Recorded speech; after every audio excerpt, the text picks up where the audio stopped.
বিসমিল্লাহির রহমানির রহিম। দেশ এবং বিদেশে পৃথিবীর যে যেখান থেকে এই ভিডিওটি দেখবেন, আমি আমার পক্ষ থেকে আপনাদের জানাই সংগ্রামী সালাম, আসসালামু আলাইকুম।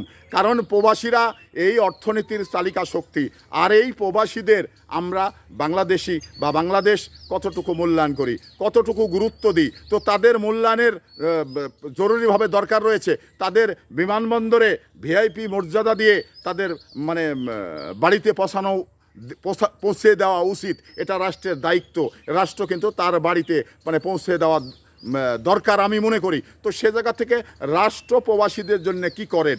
রাষ্ট্র প্রবাসীরা প্রত্যেক মাসে যে রেমিটেন্স পাঠায়, সেই রেমিটেন্স দিয়ে বাংলাদেশের অর্থনীতির ভিত শক্ত করা হয় এবং অর্থনৈতিক চালিকা শক্তি হয়ে যায়। তো সেই জায়গা থেকে তাদের জন্যে রাষ্ট্র কি করেছেন আমরা বিগত সময় দেখেছি যে তারা বিমানবন্দরে নামলেন, তা নামার পরে দেখা যায় যে লাকিজ হারিয়ে গেল, তাদের কাপড় চোপড় বিদেশ থেকে অনেক কিছু নিয়ে আসেন, এগুলো কিন্তু হারিয়ে যায়। তো এটা কেন হারিয়ে যাবে? তারা ভিআইপি গ্যালারি দিয়ে তাদের ভিআইপিভাবে রিসিভ করা দরকার আমি মনে করি। কারণ এই প্রবাসী যারা, তারা কিন্তু দীর্ঘ 5 বছর 7 বছর 10 বছর পরে তারা কিন্তু বাড়িতে আসেন। তো তারপরেও আমরা তাদের কতটুকু মূল্যায়ন করি এবং তাদের রাষ্ট্রের চালিকা শক্তি যারা, তাদের আমরা আসলে মূল্যায়ন করতে পারছি না।